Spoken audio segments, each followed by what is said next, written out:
Okay, here's another horoscope that we're going to examine in the Drekkana. Starting at the beginning, we'll just look at the deities and look for the stronger and weaker planets. The Sun is really one of the stronger planets in the Drekkana. It's exalted.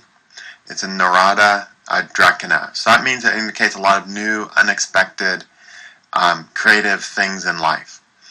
The Sun's exalted. It's influenced by its moon to 31 points, and the moon is strong by being in its Mula Trikona in Taurus. By its friend Mars to 6 points. Mars is in a neutral sign, a natural neutral sign, so he can help the Sun a bit. And Jupiter, another friend, who unfortunately is sleeping, so Jupiter can't help the Sun. And then by Saturn, his enemy. And Saturn's in a natural friend sign, so it can hurt the Sun. However, the Sun overall is stronger than it's weaker. It's in Garvita, proud of Vashta. It gets some help from the moon, but hurt by Saturn. But overall, it's a better than it is worse Sun. So one of the more creative things in this person's life is going to be Sun. So that first of all makes the person have a really high creative intelligence. Someone who can always think of new ways to do things and can think very creatively. And the reason I'm saying that is because the Sun is really a foundation of a person's intelligence. The Sun is, Parashar says the Sun is intelligent and the moon is all-knowing. And those two planets are the basis of our consciousness, where intelligence comes from. So without Sun and Moon, we couldn't be intelligent no matter how good Jupiter or Mercury was, which are more the planets of using that intelligence, but, knowledge, roots in the Sun and Moon. So anyway, so a really hyper-creative person because it's in the Narada Nakshatra, Narada Drekkana. The Sun doesn't rule any Bhava cusp in the Drekkana chart. So the Karakaship of the Sun is going to become really important. And of course, one of the things the Sun rules is the Father, and it represents the Father's actions. Physically, the Father is represented by Venus more. The actions the Father takes towards the child is more the Sun. So this person had a father who really adored her and, really did everything he could to bring out her intelligence and knowledge. Spent all of his spare time with her, teaching her new things. She knew a few, I think 3 or 4 languages by the time she was 4. French, German, English, and I think maybe Spanish, but definitely French, German, and English. Her father was French, married to a German mother, and they just made a lot of efforts to teach her these things. But also, he taught her all kinds of other things. So by the time this kid was 4, they just were very capable already. So they had all this new stuff constantly being given to them by their father, and their father's every spare moment. Okay? Now, interesting enough, there is some starvation onto the Sun from the Saturn. It's a strong aspect. It's a 50-point aspect of a strong Saturn. So there is some starvation to the Sun. Also, Venus is in the Durvasa Drekkana, so a Drekkana that can indicate possible destructions and terminations. And Venus is in a natural friend sign, which is good. It's aspected by just a little bit of enemy Moon, neutral Mars, neutral Jupiter, and helpful friend Saturn. So Venus is in a pretty good Lajitadya Vashta. All in all, it is more delighted, more mudita, just a little bit of suffering from the moon. But still in Durvasa Drekkana, so that shows a period of big turnaround with the Father. And the reason I'm emphasizing Father here too, because Venus also rules the 9th Bhava cusp in the Drekkana, which is the parental influences, more likely the parental influence from the Father. And so Venus has a strong father connotation. And you'll remember in Graha Sutras I talk about the Sun and Venus both represent the Father. Venus is more the physical, what the Father gives us physically through the genetics. The Sun is what the Father gives us through his actions. And you can see in this person's Rashi chart, both the Sun and Venus are exalted. So genetically, she got a great brain, a great physique, a lot of good genetics from them, the father. And she also got a lot of great education and knowledge and time from her father due to this exalted son. So she got a lot from both ways. But which of these planets is more important to represent the father? That depends on the,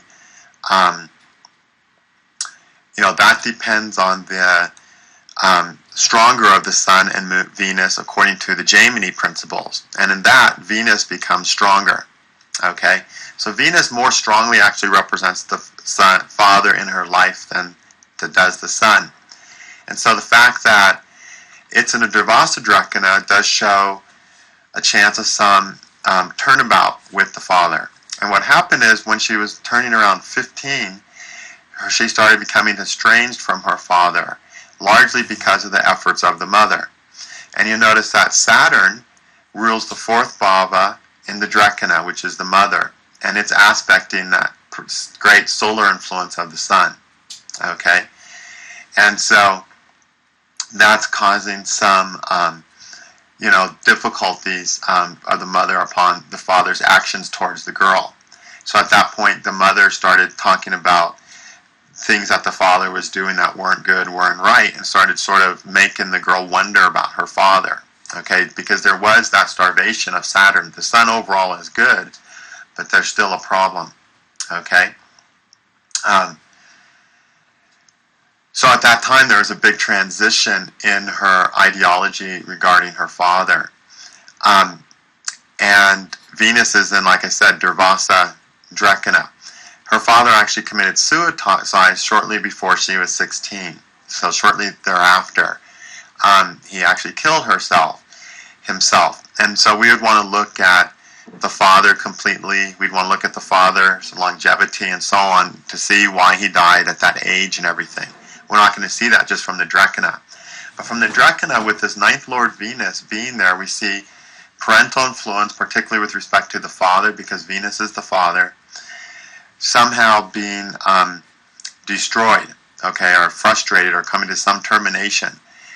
In this case, it was sort of a fading out over a year of her starting to question her father, and then him killing herself and himself. But even before that, the transition, before him killing herself, the transition was already there. And that transition of change of consciousness with respect to her father is what's particularly indicated by the Venus being in the Durvasa Drekkana and ruling the what's it called here, the ninth bhava. And the one enemy Venus has is that Venus has influencing it is the nice strong moon. 19, it's only a 19-point aspect, but it's a Mula Drekkana moon. And of course, the moon is one of the things that represents the mother. So we see a difficult mother influence to both karakas of the father. And so the mother sort of was trying to turn the girl against her father when the mother started having issues with the father, unfortunately. And so we see again these Durvasa Drekkanas. If there's any afflictions to those planets, there's always going to be something a little bit, or a lot, very painful involved. Okay, Durvasa Drekkanas really can pull the rug out from under you and cause a lot of pain, because they represent endings and the need to change what's in our mind and our ideology. And if there's any difficult things on those planets, those changes, those terminations, those changes in our consciousness happen in usually pretty radical, unpleasant ways, as it was for this person. Now, this person has a lot of planets in Agastya Drekkanas. Okay, 1, 2, 3, 4 of them. So more than half are in Agastya, 2 in Durvasa, and 1 in Narada. So this person is going to strive for consistency, security, okay, and stability, something they're going to really want. Out of these planets, which ones are good? Well, Saturn's in great dignities in a great friend sign. But you'll see in the Rashi chart he's joined by his enemy Moon. So Moon is starving Saturn, and Saturn starves whoever he's with. So Saturn and Moon are starving each other. They're both in Agastya Nikshat or Drekkanas in Augusta Drekkana. So both those planets want stability, consistency, security. I just want to find the best life with what they have. That's their nature. But how pleasant is that experience? Not very pleasant, because Saturn and Moon are both starving each other. And they're both fairly strong. Saturn's in a natural friend sign, Moon's in Mula Trikona. And these two planets are starving each other. So the person, never really feels satisfied with what they have in their life. They never are able to really make the most of what they have in their life in such a way that they can really feel fulfilled by it. Okay? They want to, and they always want that sort of stable, secure future. But Saturn, Moon starved don't ever allow her to experience it, unfortunately. Okay? But they hang in there because it's an Agastya Nakshatra, or Drekkana, right? And, those kind of Agastya ones try to stick with what they have and what is known and make the most of it. Okay? Mercury's in an Agastya Drekkana too.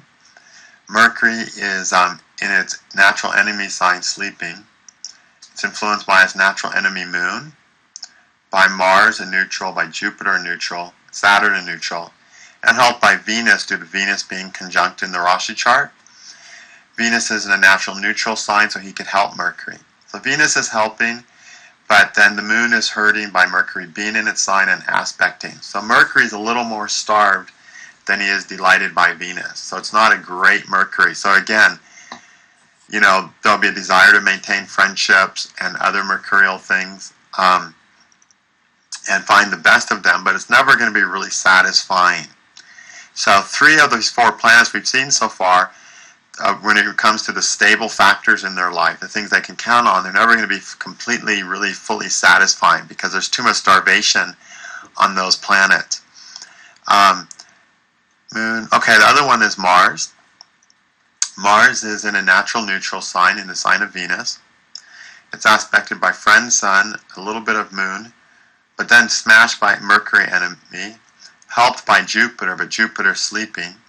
Oh, Mercury's sleeping too, I'm sorry, so Mercury can't help. Okay? And Venus and Saturn are neutral. So Mars is okay. Okay, he's actually a little bit of mudita thanks to the Sun mostly. So Mars is actually the better one.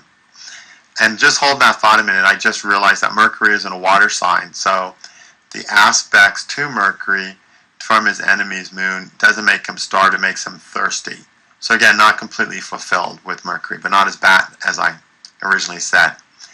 Okay, so Mars has got a little delight. So of the Agastya Nakshatra Drekkanas, Mars is the best one. Okay, Mars is the best one. So, and where are they going to find their greatest security?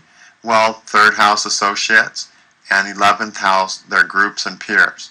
Okay, they'll find those things to be a little bit more fulfilling. And this person, has been very involved for a long time with a group that, they find greater security there than they find in other things. And they keep going back to that group time after time, thinking, I don't really learn anything here. I don't know why I really come. But they still come because that's where they sort of get the more delightful consistency and security in their life. Okay? All right. So speaking of Mars, Mars is the most important planet in the Drekkana. It shows how we exert what's in our consciousness. You'll see this person overall does it relatively well. Mars is delighted, so they won't be overly willful or overly forceful in that respect. They'll be relatively fair and open-minded. Okay? So that's pretty nice. Pretty decent Mars there. Most important bhava is the 3rd bhava. Okay? The 3rd bhava has to do with the person's associates, right? 3rd bhava is influenced by exalted sun. Oops, here it is. Exalted sun, just a little bit. Mula Trikona Moon, good. Mars in a friend sign who will help. Mercury in a neutral sign, so he's not going to help, a neutral dignity. Jupiter's in an enemy sign, a great enemy sign, but he's so weak he's hardly going to make a difference. Venus in a friend sign, and Saturn in a great friend sign. So this is a person who can always find the associate and work with the person they need to fulfill their goals and focus in life. Okay, and that's very true. This person has no problem finding a gem of a person to do what they need to do. Whenever they need an associate, they always find the best one. Whenever they need anyone to help them with anything, they always seem to find the best person in their field or whatever, just like magically. So this is the kind of person that you can say, I need a person to do this with, and they'll say, I know the best one in the world. And it's true, they do. And anyone they refer you to is going to be utterly amazing, whether it's a doctor, an accountant, a caterer or whatever. They're going to be amazing because she has this really nice third bhava here. But the other important bhava is the sixth bhava.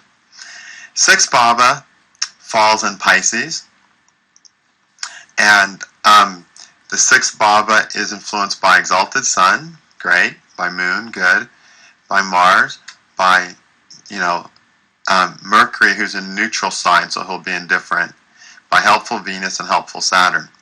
Has a lot of helpful planets to it. So when it comes to this person working out difficulties with their associates, or working with their associates to overcome problems in their lives, that works out pretty good too. But now let's look at the Lord. The Lord is Jupiter. Jupiter's in a natural enemy sign. Okay? Jupiter's aspected by friend Sun, friend Moon, friend Mars, all of which are helping, by enemy Mercury, who's sleeping, and therefore can't really help, by enemy Venus to 41 points to a good dose, so Venus is going to hurt Jupiter, then by neutral Saturn. So Jupiter is not as good as the house. Jupiter is one of the less beneficial lords here. And Jupiter is also at the very last degree of its sign. It's in, Mritya Avashta as a result. It's in an odd sign at the very last degree. It's very, very, almost totally dead. So the Lord of the Sixth is not that good. It's got quite a bit of starvation. It does have some delight.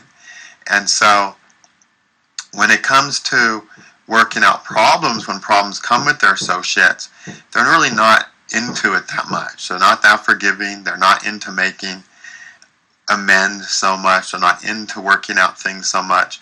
So eventually, the growth possible with their associates, and growth happens when things get hard and you work it out. That's just how it is on Earth. The sixth house is the house of trouble and obstacles, but it's also an upachaya, a house of increase and growth, because as we work through those things, we develop greater abilities, greater care for other people, and whatever. When you understand your enemy and make peace with them, it takes a lot of growth to do that. You'd make a lot of growth in that happening. You can really see your enemy's point of view and understand it.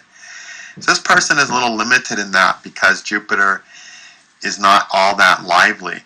And so eventually, with all these great associates that she meets, it kind of fizzles out. There's no growth made. They're really, really great, but the growth is not enough to really maintain a greater focus with that person, unfortunately. Okay? And when there's troubles, there's not enough Jupiter there to really want to work out the issues and troubles. Okay? So the sixth bhava is a little limited. The ninth bhava we've looked at already, or a little bit. The ninth lord we looked at is Venus. We saw Venus was pretty good, but starved by the moon. And again, the ninth house has to do with the focus of the greater purpose that can be had with associates. The ninth lord is just so-so. It's not wonderful. So they don't always see the best possible purpose they can have with their associates, or the greater goals they can work on with them, or the greater things that can be achieved. The ninth bhava itself is aspected by Mula Trikona Moon, a good Mars, a bad Jupiter though, and good Saturn. But overall it's about 50-50. So the ninth bhava is just so-so. So the person doesn't really get a lot of purpose with their associates. So even though they always can find the right one, their third bhava is really good and their third lord is good. When it comes to working out difficulties, or overcoming difficulties together with their associates, their heart's not always into it. They don't make the best effort. They're not the most forgiving and understanding and open-minded about that because Jupiter's afflicted. But they're okay, but not enough to really run with their associates. And then when it comes to seeing establishing or succeeding in something greater and something, greater between the two, it is, not very good. At that point, the ninth bhava is one of the worst bhavas in the chart because it has that strong aspect of this bad Jupiter. So, that reduces the time period that people are in their lives, that they maintain their associates, because over time they just don't see that great of a reason or purpose, which is a ninth house thing for those people. So the ninth house really limits this person's productivity with their associates because the long-term goals aren't there. Short-term, third house, I need this for this, is there. But when it comes to long-term really finding more purpose with their associates, they don't. And so they're constantly finding new great people who are the best at what they do, but they never really last more than a couple years or something at most, usually just a few months actually, because of that affliction to the ninth house. So, okay, so some interesting things on that one. Okay, let's look at the Drekkana image. It's Cancer, first Drekkana. The first Drekkana of Cancer represents, first it's a quadruped water-bearing. Water-bearing Drekkanas are very emotionally centered. They do things out of emotional need. That's very true of this person. What's in their emotions is really what they exert their will and energy to fulfill, and really what they expect to fulfill with their associates. So it's a man holding fruits, roots, and leaves, elephant-bodied, residing on sandal trees in the forest. Legs like that of Sarava, which is a deer with 8 legs and stronger than a lion or an elephant, and horse-necked. There's a lot of really vivid and weird symbology here. So 8-legged deer that's stronger than a lion. So first Drekkana of Cancer has a great capacity to withstand things. They have a lot of power, a lot of staying power. Quadrupeds have, represent power in general. Now you got an 8-legged quadruped, so it's like twice as powerful. So you can see these first Drekkana of Cancer people sometimes can just bear great burdens, just like a horse can carry much more than a human relative to its body weight, or an ox. All those quadrupeds, they can just carry so much mass compared to their body weight compared to humans before they crumple and can't walk. So any quadruped Drekkana has that, but particularly this one, because it's stronger than a lion or an elephant. So they can bear great burdens and keep going. And that's very true of this person. They've really carried huge loads upon their shoulders at times in their life. Okay, they're horse-necked. So that represents power. The horse symbolizes power in many cultures. And it's ironic that we use the term horsepower to describe the power of a motor. But even the Indians, the Native Americans, they considered horses to symbolize, power of all types. So when a person has any horse in their symbology, it just shows more power to exert what's in their consciousness. The neck always represents choosing the best option. The reason we have a neck is to turn our head and see everything around us. So the neck always represents seeing our best option. And so this person being horse-necked gives the ability to really have a lot of power in going after what they see as the best option in their life or what to do. And that's very true of this person as well. So this person resides on sandal trees in the forest. So when a person goes into the forest in the old sutras, it's usually not a great thing. Usually they go to the forest because they don't fit into society or something. It's usually not a complimentary thing. But this one resides on sandal trees in the forest. And of course, sandalwood is one of the auspicious things in India. So when you go to sandalwood trees in the forest, that means you're going to the forest not because of you can't fit into society or anything, but just because you want to find the spirit of nature, or for some higher purpose or some good reason. So this person gets away from the people not because they don't fit in or can't do anything useful there, or outcast or drug addicts or something, but because they want to look for the spiritual beauty that's away from people. Residing in the forest symbolizes moving away from people in all these old sutras. And that's very much this person. They really like their alone time to get away from people. They do love the forest by chance, to get there and be in touch with nature and the spirit that is found, that some people can feel in nature. Now, the first Drekkana of Cancer is a man, according to Jataka. And according to Yavana Jataka, it's a woman whose words are beautiful and full of grace. It's very different. And like, this is one of those ones where I think Yavana Jataka has sort of garbled their sutras, or the version we have has been garbled. So when you see a big difference, go with the Brihat Jataka version. Okay? And that with this is definitely more true of this person. Okay? Now let's look at the moon's Drekkana. The moon's Drekkana is in Mula Trikona. The person will be handsome and virtuous. So this person very much tries to be virtuous in their life and be on good behavior and treat people well and not be pushy and care about people. They try that a lot because that's in their nature. The moon is in a beautiful Drekkana. It's also in the Drekkana of Venus, who's naturally a socially diplomatic, mannered person. However, this moon is starved pretty badly by the conjunction to Saturn. So their emotional emptiness, which is what happens when the moon gets starved, often doesn't allow them to do that great a job with it, even though they really, really want to. But lots of times they're just too empty to really fully succeed in it. So you have to look at the full planet, and if it's starved like this moon, that can bring out some problems. But most of the time they do quite well. But, they do fail it at times because they do have a lot of emotional baggage that they're carrying with due to the Saturn-Moon conjunction.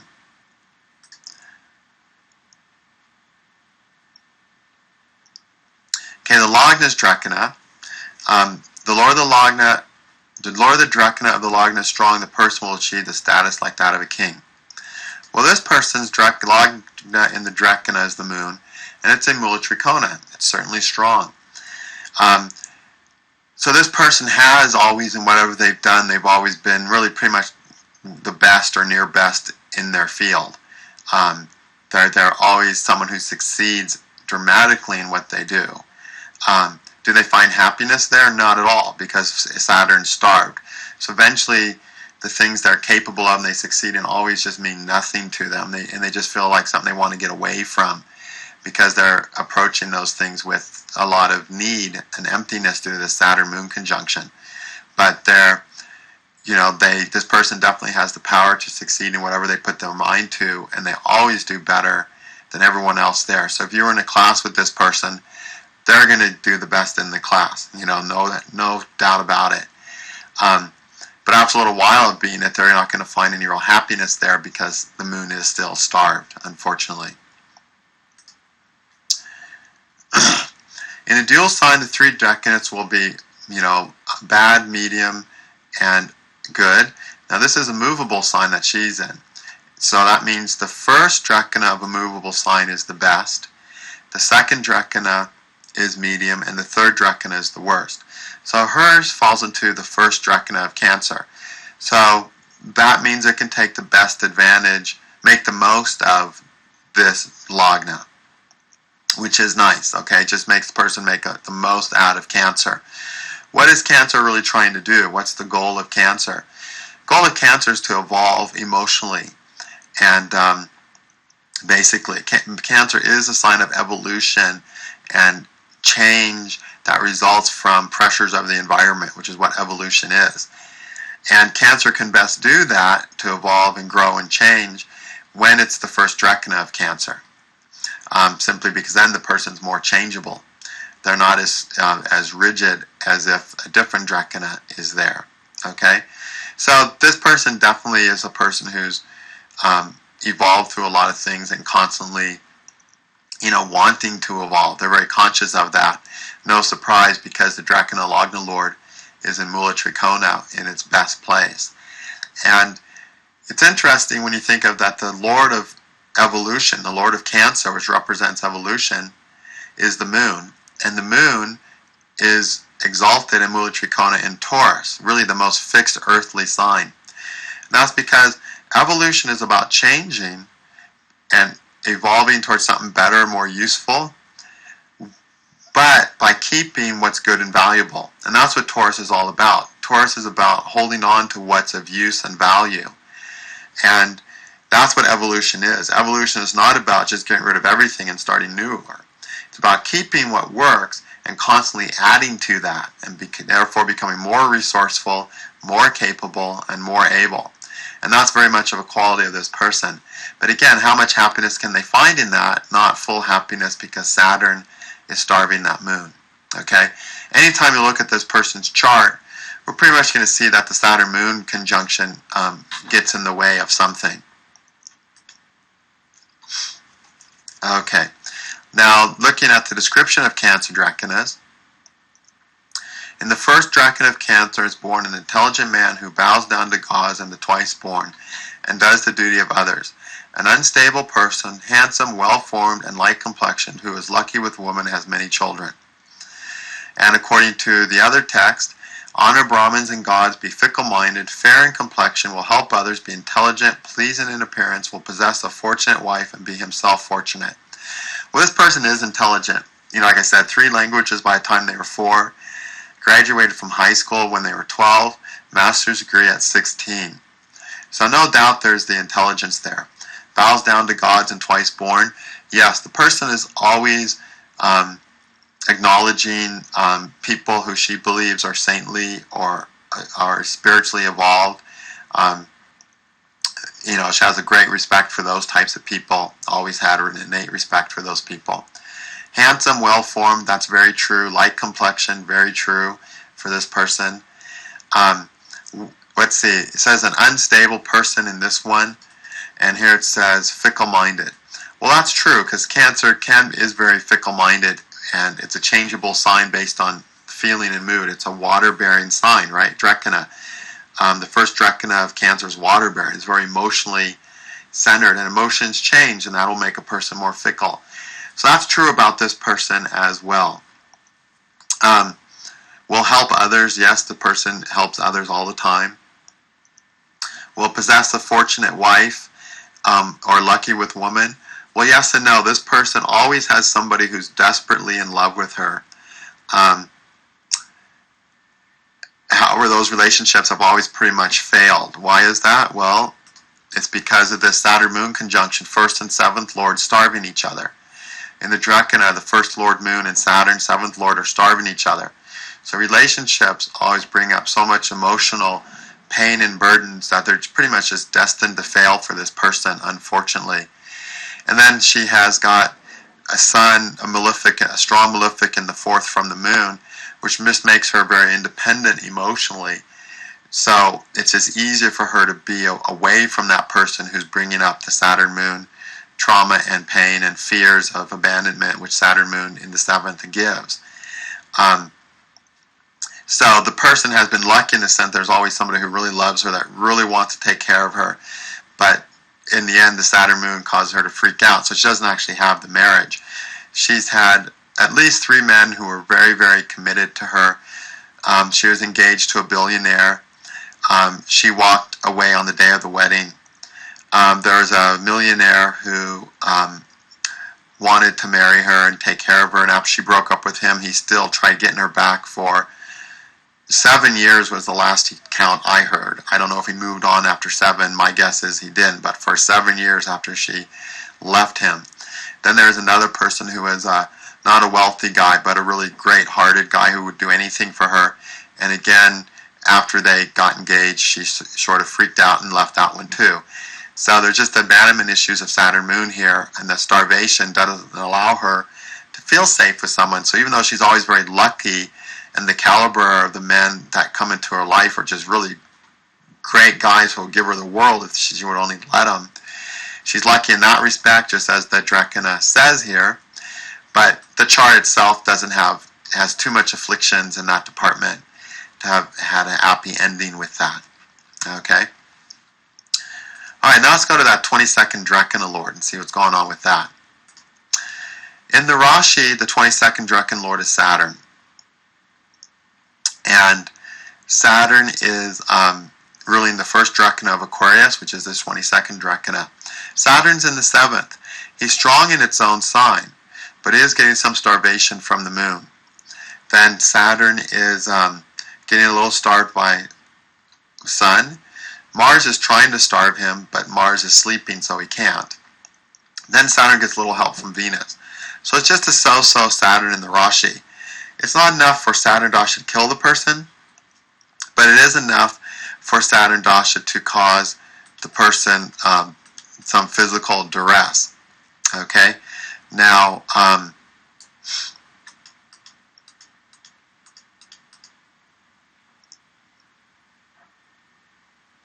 okay. And when Saturn Antardasha comes, they always have some physical troubles, but nothing that kills them because Saturn at least is in its own Rashi. But there is some trouble because the moon is hurting Saturn, and so is the sun. So an element of that trouble there. Saturn's also the 8th Lord from the Lagna. Okay, so it's both the 8th Lord and the 22nd Drekkana Lord. Currently the person is running Rahu Dasha. Before that they're running Mars Dasha. Let's see if Mars is one of these bad Drekkana Lords and see if it would have destroyed anything. Mars is in the 6th, 7th, or 8th from Scorpio, Sag, and Capricorn. So is Mars the 8th Lord from any of those places? No, he's not. Is Mars the 22nd Drekkana Lord from any of those places? Well, he's not going to be the 22nd Drekkana Lord from anything in Gemini. From Sagittarius, no. From Capricorn, possibly, because from Capricorn, the 8th sign is Leo, so the Drekkanas are Leo, Sag, and Aries. The 7th cusp falls at, 9 Capricorn. So that means the first Drekkana of Leo is going to be the 22nd Drekkana from the 7th house, and that's ruled by the Sun. So that's not Mars. So Mars wouldn't bring up that 22nd Drekkana problem. Okay? And there's no other possible candidate to cause that yoga. So the person's safe from that combination. But it's always good to look at it, okay? Alright, Sun is in the first Drekkana, which means Sun Dasha will tend to give most of its effects in the beginning of its Dasha, because it's in the first Drekkana of Aries.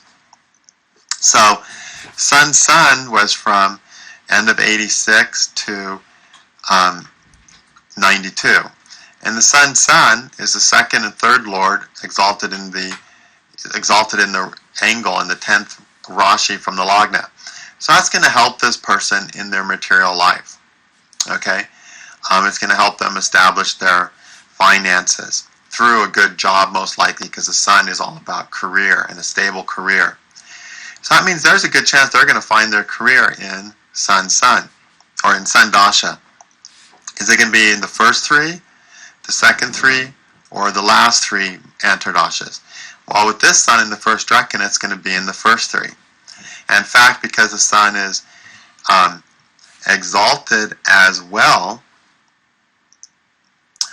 it's going to definitely be in Sun, because when a planet's really strong to give something, it gives it in its own Antardasha usually, and it's in the first Drekkana. So Sun is when they made their new career, which really didn't change much or get any better throughout the rest of the Sun Dasha. Okay, that's when they got going with their new career. So in that first part of the Sun, it didn't really progress much or at all in the second parts of that period. Okay, in the Moon Dasha, the Moon's in the 2nd Drekkana. So that lets us know Lagna Lord in the 7th, that's relationship stuff. It's going to be somewhat painful because Saturn's starving the moon though, right? So a lot of fears coming into relationships. That's going to happen more in the middle of the moon. Moon Jupiter, Moon Saturn, Moon Mercury. Out of those, what's going to be a really critical relationship period? Moon Saturn, right? Because Saturn rules the moon.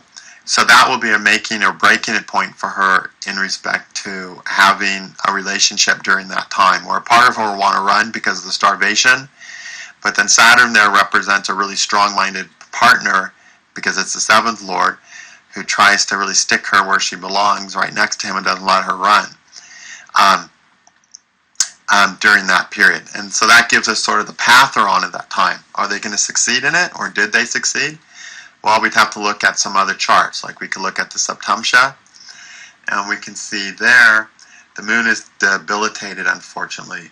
The moon rules the 6th bhava, which has to do in the Septumtia with working out difficulties with their partner so we could be productive with them. Not looking great. Saturn is exalted. So, again, they're very starved. The moon is extremely starved in the Septumtia. So, it's not looking really good there. In the Navamsha, for happiness during the moon dasha and partnerships, because it is very badly starved by Saturn. In the Navamsha chart, the moon is in a natural friend sign, which is good. The moon rules the 2nd bhava, wealth and security. And Saturn is in the 12th from the moon. Unfortunately, it's starving the moon and it's strong. And then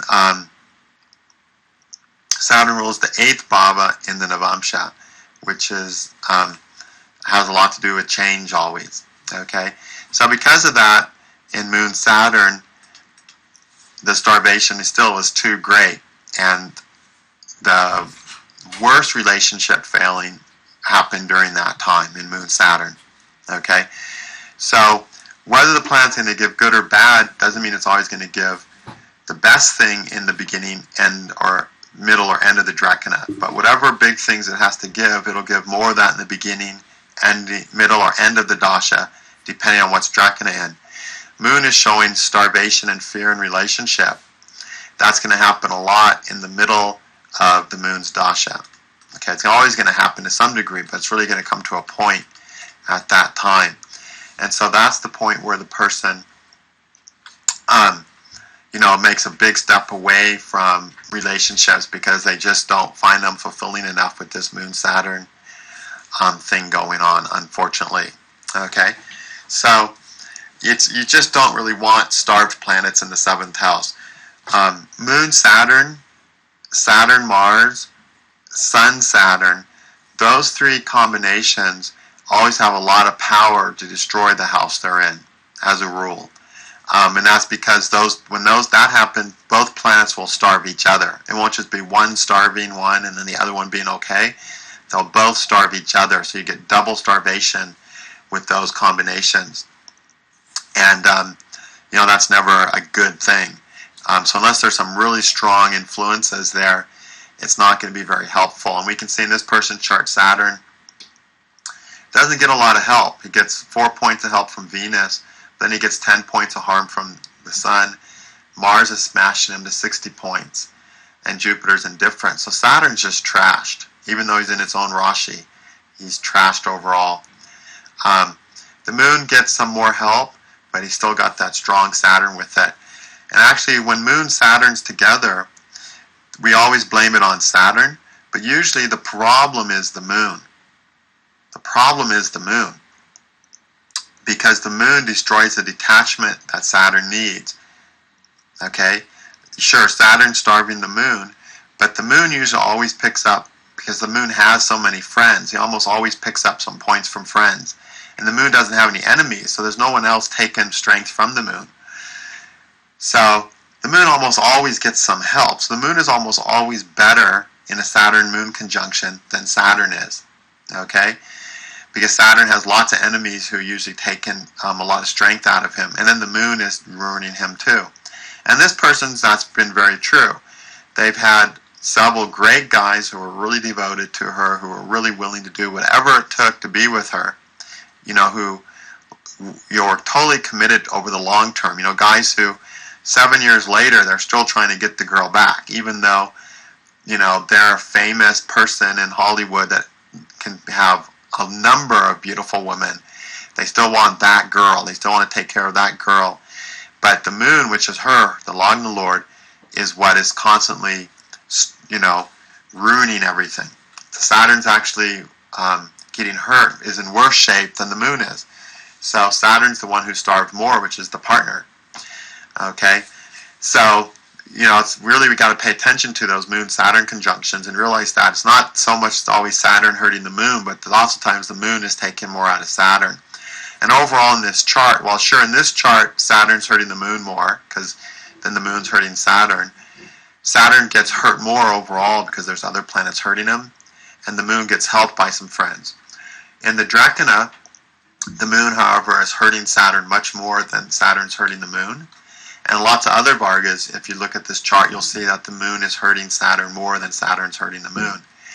And the moon is the Lagna Lord here. So it's because this own person's path and choices, they're the ones who are always making the call, that relationships have not worked. Not because of the steadfast, you know, devotion of their persons that they were in love with them. Okay. That's enough on this chart. We'll look at another one in the next video.